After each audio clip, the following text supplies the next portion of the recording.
Bonjour et bienvenue dans cet épisode de Hacking Reality. Mon invité aujourd'hui est ingénieur et scientifique. Il s'appelle Olivier Dumont et suite à une maladie non reconnue par la médecine actuelle, il nous raconte comment cette maladie a changé sa vie au point de modifier sa vision du monde et développer sa méthode pour aider les gens, Equanomia. Parce qu'évidemment, quand on présente des substances qui nous mettent mal à l'aise, pour lesquelles on sent des odeurs qu'on n'avait jamais senties auparavant, et que les gens disent « ça sert à rien du tout ton truc »,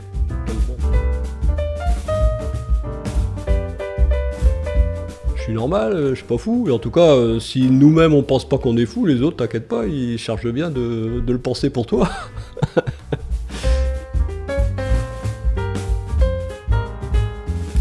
Donc j'ai reconnu de ce fait-là l'existence de mon syndrome. Tout à l'heure, j'ai vraiment puisé au fond de moi, j'ai recherché ce que j'ai, cette rage de vivre, et puis cette croyance que tout est possible. Il y a toujours des solutions face à toute problématique. Alors moi qui étais quand je remonte à des décennies en arrière, qui était un cartésien pas possible, et en plus manichéen, pas croyable. Les rôles, c'est en fait les personnages qu'on va t'amener à jouer dans la vie. Et c'est un petit peu comme si on avait une grande garde-robe, avec tous des costumes. Et puis, quand je vais rencontrer par exemple mon père, je suis le fils de mon père, quand je vais m'adresser à lui, mon comportement, avant de le voir, je vais aller dans ma garde-robe et prendre le costume qui correspond à celui du fils par rapport à son père. S'il y a un pilote dans l'avion, ce pilote dans l'avion, il va se dire oui, je suis terrien, j'ai l'univers, mais finalement, je suis peut-être au-delà, il y a peut-être quelque chose au-delà encore de tout ça. Et là, on arrive dans la spiritualité. C'est le plus haut niveau de cette fameuse pyramide de Diels qui va complètement s'ouvrir.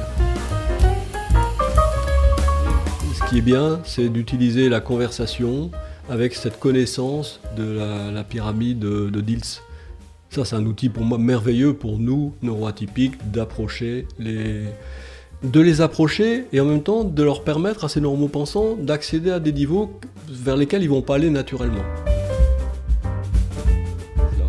Alors la méthode Equanomia, à proprement parler, il y a deux parties qui se complètent totalement et qui sont, je dirais, en équilibre.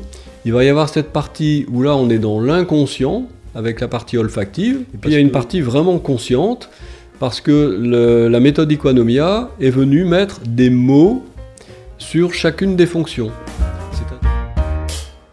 À une époque fort lointaine, où la Terre était crue plate, un jeune homme dénommé Platon hypothétisait que la Terre était ronde. Ce même jeune homme proclamait aussi que l'éducation à base de punition et de récompense était obsolète. Il la catégorisait déjà à l'époque même d'ancienne. Platon vantait les mérites de ce qu'il appelait une nouvelle éducation. Une éducation où la connaissance était partagée sous forme de dialogue. Cette idée sur l'éducation, je l'ai rejointe suite à une piètre expérience en tant qu'enseignant à l'université. J'ai alors créé Hacking Reality, qui prône le partage de la connaissance, mais comme Platon en son temps, par le dialogue, revisité sous le format du podcast.